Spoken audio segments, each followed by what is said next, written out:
आज हम बात करेंगे सूरत मुजादला के बारे में। मुजादला ये सूरत जो है वो मदनी सूरत है जी। हिजरत मदीना से हिजरत मदीना के बाद नाजिल हुई है जी। और इसकी जो है वो 22 आयात हैं। 22 आयात। और ये जो है इसका नंबर जो है 58 है, 58 नंबर है। 58 यानी तदवीन की लाइलाज मरीज है। अगर जो है किसी डॉक्टर ने, तबीब ने लाइलाज करार दे दिया, अब उसका हल, और ये शेखुल इस्लाम मौलाना हुसैन अहमद मदनी रहमतुल्लाह अलैह उनका तजर्बा किया हुआ ये अमल है। फरमाया कि असर के बाद मरीज के पास बैठकर 3 मरतबा इस सूरत को तिलावत करें और हर एक के बाद उसके ऊपर दम करें, फूंके जोर जोर से, तो रोजाना, और 41 दिन पाबंदी से करें। फरमाया जैसा भी लाइलाज मरीज होगा अल्लाह तबारक व तआला उसको शिफा दे देंगे। सुभान अल्लाह। और हजरत का बारहा का तजर्बा किया हुआ ये है कि जिस मरीज पे किया, और आजकल ऐसे ऐसे कितने अमराज हैं कि डॉक्टर कहते हैं जी बस वह अल्लाह ही करेगा बस, और कैंसर वगैरह तो खास तौर पे तो ये पाबंदी से कर लें, अल्लाह तबारक व तआला मर्ज को दूर कर देते हैं। और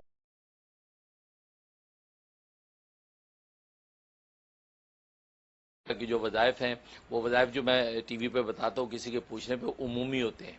वो पूछने वाला तो एक ज़रिया बनता है, लेकिन वो उमूमी होता है कि आपके अभी अगर उसी तरह के हालात हों तो आप बिल्कुल जो है उस पर अमल कर सकते हो, उस पर कोई मजाका नहीं है, उसकी आम इजाज़त होती है। बाकी पूछने वाले का ज़रिया बनता है, लेकिन ये कि खुसूसियत नहीं होती कि वही करे कि दूसरा कोई ना कर सके। या ये कि आपने माँ सुना किसी और शख्स को कोई तकलीफ हुई, आपने मेरा वो वजीफ़ा सुना हुआ है, उसकी भी मैंने इजाज़त दे रखी कि आप आगे बता सकते हैं कि हाँ भी मुफ्ती साहब हमें ये वजीफ़ा बताया था, ये आप ये अमल कर लें। तो ये तो एक सदका जारिया है, उसकी मैंने आम इजाज़त दे रखी है ताकि मेरे लिए अल्लाह के यहाँ जो अजर व सवाब का ज़ख़ीरा जमा हो। बाकी जो है वो 2 वक्त की रोटी अल्लाह ने इंतज़ाम कर रखा। तो एक सवाल यहाँ कर लूँगा आपसे कि आजकल जो ये अहम दिन गुजर रहे हैं हज से पहले, इन दिनों में हमें क्या क्या करना चाहिए? अच्छा माशा, ये अच्छा सवाल किया। हाँ वाकई ये दिन बहुत अहम है।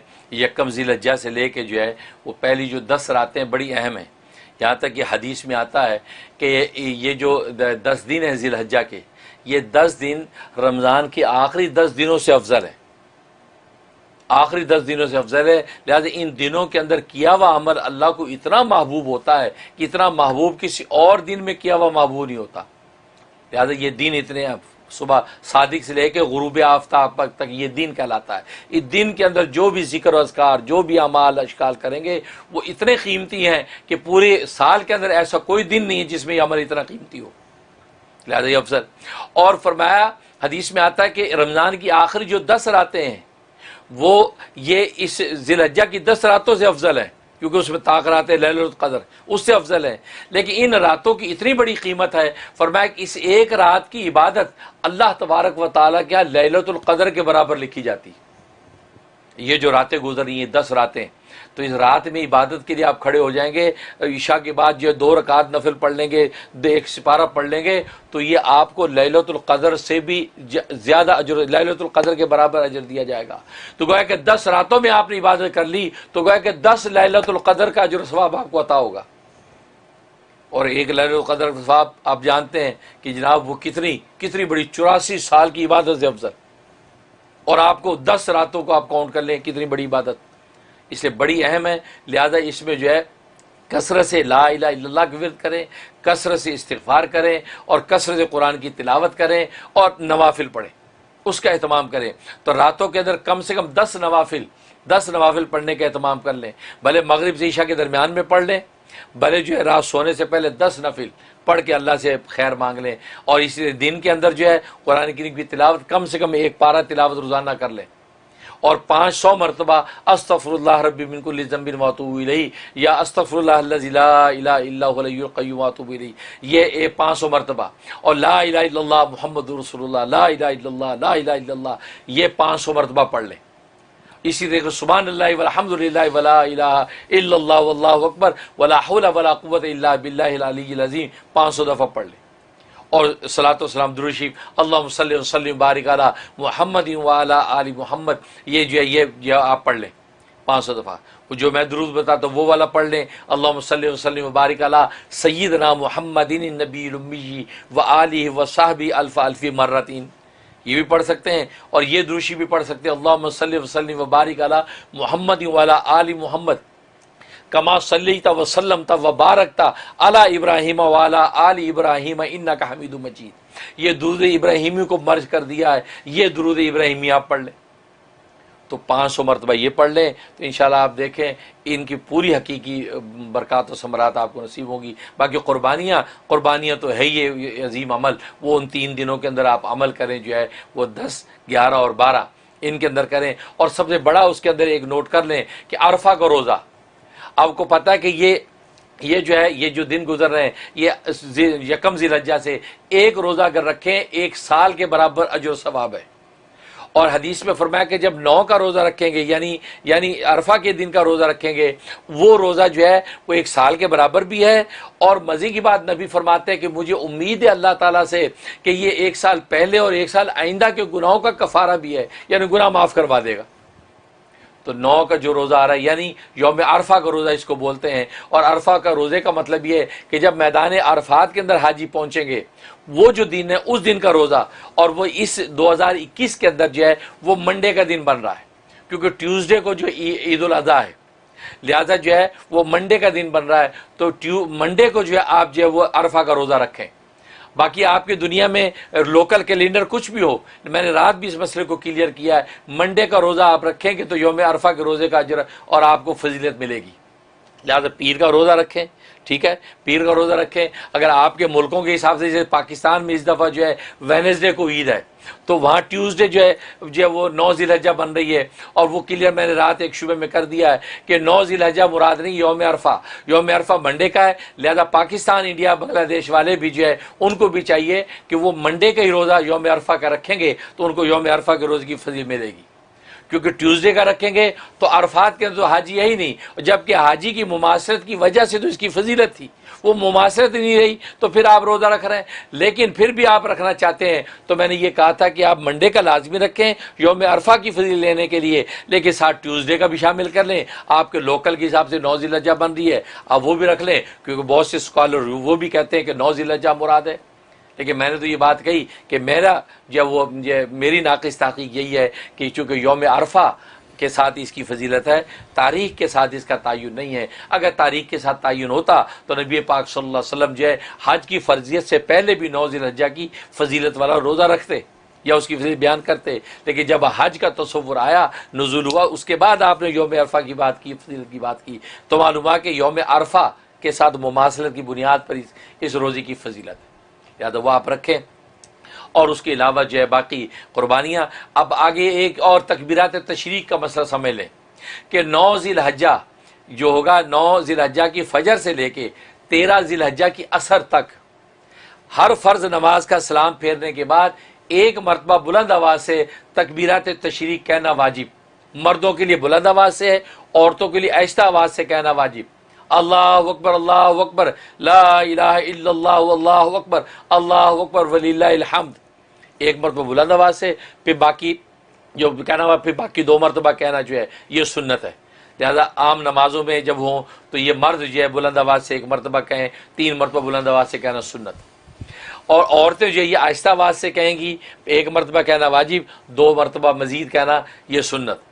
तो ये और इनफरादी नमाज हो, इज्तिमाई नमाज हो, अकेले पढ़ रहे हो, हर हाल में जो है ये हुक्म है। इसमें कोताही करते हैं लोग, अकेले पढ़ रहे हैं तो ये तकबीरात तशरीक नहीं कहते, औरतें घरों में पढ़ रही हैं तो नहीं कहती, नहीं ऐसा नहीं, वो सलाम फेरते ही आहिस्ता आवाज़ से अपनी तकबीर तशरीक 1 मरतबा कहना वाजिब और आगे 3 मरतबा कहना जो है वो सुन्नत है। इसका अहतमाम करें। और ये गोया कि यौम अरफा जो मंडे का है उसकी फजर के बाद से शुरू होगी ये तकबीरात तशरीक, और ये 13 ज़िलहज्जा की असर तक रहेगा, और असर के बाद फिर ये हुक्म जो साक़ित हो जाएगा। ये इसका अहतमाम करें, ये बहुत अहमियत की हामिल है। बाकी अल्लाह तबारक व तआला ये हुज्जाज कराम जो हज के लिए पहुँचेंगे उनके हज को अल्लाह कबूल फरमाए। और इस साल का हज जो है बड़ा जो है अफसोसनाक, अंदोनाक है, दिल दुखा हुआ उम्मत मुस्लिमा का कि हरमैन शरीफ के अंदर वो रौनकें जो हर साल हज में होती थी, ये कोरोना वायरस का मर्ज़ और दीगर जो भी वजूहात हैं उस वजह से इस साल हज ओपन नहीं है। जिस अंदाज से हो रहा है दुखे दिलों के साथ ही हम उन मनाजिर को देखेंगे। लेकिन यह कि आप अपने मुकाम पर बैठ के खुदा को याद करते रहें। आप कहीं भी बैठ के पुकारेंगे, खुदा आपकी सुनेगा और आप तक इंशाल्लाह पहुँचेगा। बहुत खूब, बहुत ज़बरदस्त, बहुत clarification, thank you so very much. आज हम अल्लाह तबारक व तआला के अस्माए हुस्ना में से 18वें नंबर के नाम पर गुफ्तगू करेंगे जी। जो कि बाज़ किताबों में 17 नंबर उसका लिखा हुआ है। उन्होंने लफ्ज़ अल्लाह को काउंट नहीं किया तो रहमान से नंबर 1 शुरू किया, लेकिन हमने चूँकि अल्लाह को भी काउंट किया था तो हमारा जो है ये आज का जो है नाम ये 18वां नंबर बनता है 18। और ये है अर्रज़ाक़ु। अर्रज़ाक़ु बहुत बाबरकत नाम है, सारे रिज़्क़ के ख़जाने इस नाम की जो है तजल्ली हैं। और रज़ाक़ का माना बहुत ज़्यादा रिज़्क़ देने वाला बहुत ज़्यादा रोज़ी देने वाला। और ये नाम जो कुरान करीम में 5 मरतबा अल्लाह तबारक व तआला ने मुख्तलिफ़ आयात में दोहराया है। और इसके अदद जो है वो 308 बनते हैं, 308। और इसका मुफरद अदद बनता है 11, क्योंकि 3 और 8 जो है वो 11 बनते ही इसका मुफरद अदद है। गोया कि 11 दिन के विरद के बाद कोई ना कोई अल्लाह तबारक व तआला का लतीफ़ा ज़रूर ज़ाहिर होना चाहिए। इंसान जितने भी सिद्क़े दिल से पढ़ेगा तो 11 दिन के बाद उसका लतीफ़ा कोई ना कोई ज़ाहिर होना चाहिए। तो ये बाबरकत नाम है। और इस्तिलाही माना में इस रज़ाक़ का माना वो ज़ात जिसने हर जानदार की, हर मखलूक की रोज़ी अपनी ज़िम्मे ले रखी है। न सिर्फ ज़िम्मे ले रखी है बल्कि उन रोज़ियों को पैदा भी करता है और पैदा करने के बाद उन तक पहुँचाता भी है मखलूक तक, भले वो मखलूक कहीं भी हो उन तक वो पहुँचाता है। और कुरान करीम में इस चीज़ का इजहार कर दिया कि वमा मिन दाब्बतिन फिल अर्ज़ि इल्ला अलल्लाहि रिज़्क़ुहा, कि रूए ज़मीन पर कोई भी चौपाया चलने वाला जानदार ऐसा नहीं है कि मगर उसका रिज़्क़ अल्लाह के ज़िम्मे है। व यालमु मुस्तक़र्रहा व मुस्तौदाहा, और अल्लाह तबारक व तआला उस मखलूक के मुस्तकिल ठिकाने को भी जानता है और उसके आर्जी ठिकाने को भी जानता है। यानी इसमें इस बात का इशारा है कि दुनिया के अंदर अगर आप अपना ठिकाना बदलें तो मुतल्लका इदारों को इतला करनी पड़ती है कि जो हमारा एड्रेस चेंज हो गया है, अब हमारा चेक वहाँ भेजें जी, है ना। तो ना करे तो वो जो आपका चेक इधर उधर हो जाएगा। अल्लाह फरमाते आपको हमें कहने की ज़रूरत नहीं है, आप जहाँ मुस्तकिल रहते वो भी हमें पता है, आर्जी तौर पे कहीं ठिकाना आप करते हैं वो भी हमें पता है, आपका रिज़्क़ वहीं पहुँचेगा, लिहाजा पहुँचता है। इंसान मुसाफिर हो तो पहुँचता है, घर में मुकीम है तो भी पहुँचता है। बल्कि इस पर जो हज़रत मूसा अलैहिस्सलातु वस्सलाम का वाक़या बड़ा दिलचस्प आता है कि हज़रत मूसा अलैहिस्सलातु वस्सलाम को अल्लाह तबारक व तआला ने जब कोह तूर पे तजल्ली दिखाई और आपने ये समझा कि आग है और अपने अहलिया जो है वो दर्द ज़ेह में थी, तो आग लेने के लिए वहाँ गए तो पता चला वहाँ तो रब्ब करीम की तजल्ली थी। तो अल्लाह तबारक व तआला से उनकी गुफ्तगू हुई, कलाम हुआ और वही नाजिल हुई। और साथ ही हुक्म हुआ कि फ़िरौन के पास जाओ दावत हक़ देने के लिए। अब ये दिल में सोचने लगे कि अहले खाना का क्या होगा, उनका ख्याल कौन करेगा, पीछे जो भी मेरे साथ मेरे किफ़ायत में लोग हैं उनके रिज़्क़ रोटी का क्या बनेगा। तो ये ख्याल आया तो अल्लाह तबारक व तआला ने फरमाया कि मूसा ये सामने जो पत्थर है इस पत्थर के ऊपर जो अपनी लाठी मार। लाठी मारी तो पत्थर टूटा, उनमें से एक और पत्थर निकला। फरमाया इस दूसरे पत्थर पे लाठी मार, वो टूटा, उसमें से एक और पत्थर निकला। फरमाया तीसरे पत्थर पे फिर मारा तो टूटा, उसमें से एक छोटा सा कीड़ा जिसके मुंह में सब्ज़ पत्ता है, वो ग़िज़ा है, वो खा रहा है और ये तराना पड़ रहा है कि सुबहान मन यरानी व यालमु मकानी, के पाक है वो ज़ात कि जो मुझे देख रही है और मेरे इस ठिकाने को भी जानती है, वह यस्मा कलामी, और मेरे कलाम को भी सुनती है, वह यज़कुरनी वला इंसानी, और मुझे यहाँ पर भी याद रखे हुए है कि मुझे रिज़्क़ पहुँचा रही है और मुझे भूली नहीं है। सुभान अल्लाह। तो अल्लाह तबारक व तआला फरमाया मूसा मैं इस कीड़े को यहाँ खुराक पहुँचा सकता हूँ तो तेरे अहले खाना का मैं कफ़ील नहीं हो सकता। तुम परेशान ना हो, तू मेरे काम में लग, मैं तेरे काम में लगूँगा। तो मतलब ये अल्लाह तबारक व तआला के राज़िक़त का आलम है कि जहाँ भी होता है उसी जगह रिज़्क़ पहुँचाता है। इसलिए उलमा ने लिखा है कि रिज़्क़ की 2 किस्में हैं, एक रिज़्क़ ख़ास है, एक रिज़्क़ आम है। रिज़्क़ ख़ास का मतलब यह है कि वो रिज़्क़ कि जिसका ताल्लुक़ ईमान और यकीन के साथ है कि अल्लाह तबारक व तआला ईमान और यकीन का जो रिज़्क़, दिलों का जो रिज़्क़ अता करते हैं और रिज़्क़ हलाल की दौलत से जो मुनव्वर करते हैं, ये रिज़्क़ ख़ास है। और एक रिज़्क़ आम है कि जो दुनिया और सामानों का जो रिज़्क़ है ये अल्लाह तबारक व तआला बिला तफरीक काफिर मोमिन सबको अता करते हैं, लेकिन रिज़्क़ ख़ास जो ईमान और मार्फत का रिज़्क़ है वो सिर्फ़ अल्लाह तबारक व तआला मोमिनीन को अता करते हैं और अहले ईमान को अल्लाह ये तौफ़ीक़ देते हैं कि रिज़्क़ हलाल की कोशिश करते हैं। और इब्न क़य्यिम रहमतुल्लाह तआला ने बड़ी खूबसूरत बात की, असल में राज़िक़ियत के 2 मफ़हूम हैं। राज़िक़ियत का एक तो मफ़हूम यह है कि अल्लाह तबारक व तआला जो है वो एक वो रिज़्क़ अता करते हैं जो इंसान की ईमानों और इंसान के सामानों का रिज़्क़ है, और वो अपने अम्बिया और औलिया के ज़रिए से अल्लाह तबारक व तआला मखलूक तक पहुँचाते हैं। उसे इल्म व इरफान का रिज़्क़ भी मिलता है, यानी क़ुलूब का रिज़्क़, और उसे इंसान के अबदान जो बदन जिस्म उनका रिज़्क़ हलाल वो भी उनके ज़रिए से मुहैया होता है। एक ये मतलब। और दूसरी किस्म रिज़्क़ से मुराद ये कि वो रिज़्क़ जो रिज़्क़ हलाल है, जो बदनों का इल्म है, अल्लाह तबारक व तआला ने बदन की नौइयत तिब्बी तौर पर ऐसी बनाई है, ऐसी अंदर वेंस और रगें और ऐसे सिलसिले रखे हैं कि वो रिज़्क़ उनके ज़रिए से उसे अपने मुतल्लका मुकाम तक पहुँचाते हैं। क्योंकि अगर रिज़्क़ मौजूद हो और अंदर खाने का निज़ाम डिस्टर्ब हो जाए तो कैसे पहुँचेगा। तो फरमाया कि इंसान जब खाता है तो वो नालियाँ अल्लाह ने ऐसी बना रखी हैं कि हर चीज़ अपने अपने मुकाम पे जा रही है, पानी अपने मुकाम पे जा रहा है, ग़िज़ा अपने मुकाम पे जा रही है, हर चीज़ अपने अपने मुकाम पे ठहर रही है। और फिर खाने के बाद इंसान अगर उल्टा हो जाए तो वो खाना बाहर पलटता नहीं है, यानी ऐसा निज़ाम रखा, खाना गया अब वो पलट के बाहर नहीं आता। और मैं ये जो दूसरा रिज़्क़ का मफ़हूम है कि अल्लाह ना सिर्फ खिला देता है, पर खिलाने के बाद वो उसको अपने अपने मुकाम पर पहुँचा देता है और उसके अच्छे और नेक असरात ज़ाहिर करता है। ये अल्लाह तबारक व तआला की राज़िक़ियत है जो किसी दूसरी ज़ात को हासिल नहीं है। इसलिए अल्लाह तबारक व तआला रज़्ज़ाक़ है, यानी बहुत ज़्यादा रोज़ी देने वाला, मतलब ना सिर्फ रोज़ी देना बल्कि रोज़ियों को पैदा भी करता है और अपने अपने मुकाम पर हर एक को उसकी रोज़ी पहुँचा भी देता है। ये राज़िक़ है। और जहाँ तक इसके फ़ज़ाइल व फ़वाइद का ताल्लुक़ है तो एक इसका फ़ायदा यह है कि अगर कोई शख्स चाहता है कि मुश्किलात और बारीक बीन चीज़ें, ख़ासतौर तालिब इल्म, प्रोफेसर और इसी तरीके से लेक्चरर, पढ़ने पढ़ाने वाला आदमी चाहता है कि बारीक बीनी मुझे हासिल हो जाए, तो सुबह उठते ही निहार मुँह, अभी उसे कुल्ली नहीं की, मुँह नहीं धोया, उठते ही 20 दफ़ा या रज़ाक़ू का विर्द कर लिया करें। 20 दफ़े से बैठे बैठे या रज़ाक़ू या रज़ाक़ू या रज़ाक़ू, बस उसके बाद अपने काम में लगे। और मैं अल्लाह तबारक व तआला उसको ज़हन को ऐसा कुशादा और तेज़ कर देंगे कि बारीक सी बारीक बात भी सुनते झट उसके नतीजे को पहुँच जाएगा, ऐसा ज़हन खोल देते हैं। ये इसमें फ़ायदा।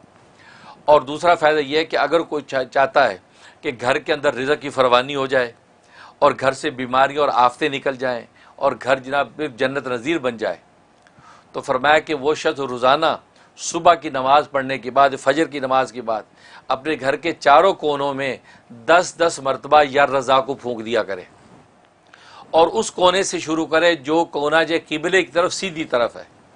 अगर किबला इधर है तो सीधी तरफ का कोना वो है, तो सबसे पहले उस कोने पे खड़ा होकर या रज़ाक़ू 10 दफ़ा पढ़ के 3 दफ़ा फूंक दिया, फिर उल्टी तरफ आ जाए, फिर 10 दफ़ा पढ़ के, उसके बाद ये पीछे की तरफ आ जाए 10 दफ़ा फूंक, फिर उस तरफ, तो गोया कि चारों कोनों पे 10 दफ़ा फूंक दिया करे तो घर में रिज़्क़ की फरवानी हो जाएगी, गैब से रिज़्क़ आएगा और कोई बीमारी घर में नहीं ठहरेगी। ऐसा ज़बरदस्त फ़ायदा है। और तीसरा फ़ायदा इसका ये, अगर कोई चाहता है मैं दौलतमंद हो जाऊँ, मालो दौलत हाथम ताई बनूँ, बांटूँ भी और अल्लाह अता भी करे, तो फरमाया कि वो शख्स जो है फजर की सुन्नत और फ़र्ज़ के दरमियान 550 मरतबा 550 टाइम जो है या रज़ाक़ू विर्द करें। अव्वल आखिर 11 मरतबा दुरूद इब्राहिमी पढ़ ले, और ये करने के बाद अब ये फ़र्ज़ नमाज अपनी फजर की अदा करे। फरमाया कि जनाब ऐसा अल्लाह गैब से उसके इंतज़ाम करेंगे, कर्ज़े उतरेंगे और वो दौलतमंद हो जाएगा, मालदार हो जाएगा। ये इसमें ज़बरदस्त फ़ायदा। और एक इसका फ़ायदा ये है कि अगर कोई चाहता है कि मैं जिससे मुलाकात करने जा रहा हूँ वो मेरी जो हाजत और ज़रूरत है वो उससे पूरी हो जाए, उसके दिल में अल्लाह डाल दे कि वो मेरा ये काम कर दे, फरमाया कि जब उसके पास पहुँचे तो 17 मरतबा 17 टाइम या रज़ाक़ू पढ़ के और उसके अपनी दरख्वास्त पेश कर दे, तो अल्लाह तबारक व तआला उसके ज़रिए से इसकी ज़रूरत पूरी कर देंगे और किसी किस्म की कोई रुकावट नहीं आएगी।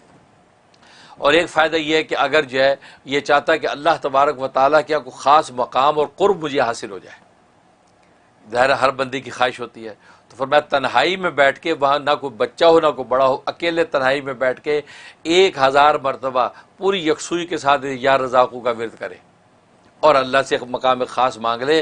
फरमाया कि अभी एक चिल्ला पूरा नहीं होगा तो अल्लाह तबारक व तआला अपना ख़ास क़ुर्ब उसको अता कर देंगे और वो महसूस करेगा। ये ज़बरदस्त फ़ायदा। और एक फ़ायदा ये है कि अगर कोई कैदी है, कैद में है बेगुनाह, तो कैदी को छुड़ाना चाहता है या कोई मरीज़ है बेचारा वो मर्ज़ से छुटकारा चाहता है, तो फरमाया कि 125 मरतबा पढ़ के आप उस कैदी के लिए दुआ करें। अव्वल आखिर 11 मरतबा दुरूद शरीफ, या जो मरीज़ है और उस मरीज़ के लिए 125 मरतबा पढ़ के आप जो उसकी सेहत की दुआ करें, अल्लाह तबारक व तआला ये 3 हफ्ते के अंदर ही इंशाअल्लाह उस कैदी को रिहा कर देंगे और इस मरीज़ को शिफा दे देंगे। ये ज़बरदस्त इसके फ़ायदे हज़रत माशाअल्लाह। और जहाँ तक ख्वाब में ताबीर का ताल्लुक़ है, और मैं ख्वाब में अगर ये देखा, इसका मतलब है अल्लाह तबारक व तआला इसको अपना कुर्ब ख़ास अता करेंगे और दीन दुनिया के जो है रिज़्क़ और दौलतें इसके लिए आसान कर देंगे। लिहाजा ये सदक़ात का अहतमाम करे, माली सदका गरीबों में बांटना शुरू कर दे, अल्लाह मुकाम ख़ास भी देंगे और रिज़्क़ की फरावानी कर देंगे। ये ताबीर। सुभान अल्लाह। हज़रत ये जो रिज़्क़ की जो आपने आज तारीफ़ बयान कर दी है, रिज़्क़ ख़ास, रिज़्क़ आम, और उसके अलावा जो आपने इतनी एक्सप्लेनेशन दे दी है, ये पहले नहीं सुनी किसी, मैंने नहीं सुनी, और मुझे यकीन है कि हमारे देखने वालों में से बहुतों ने इसको नहीं सुना, ना इसको समझा। आज जो या रज़ाक़ों के ऊपर जो बात हो गई है, अगर हम इसको अपना लें वाकई तो हमारा तो बेड़ा पार है, सब मसले हल। ये अगर मैं अंग्रेजी में कह दूं कि आज आपने $1 मिलियन सोल्यूशन दे दिया। सही बात है। क्योंकि अगर फजर के वुज़ू से पहले 20 दफ़ा पढ़ लें, कितने 2 सेकंड लगते हैं, 2 सेकंड, ठीक है, वो पढ़ लें।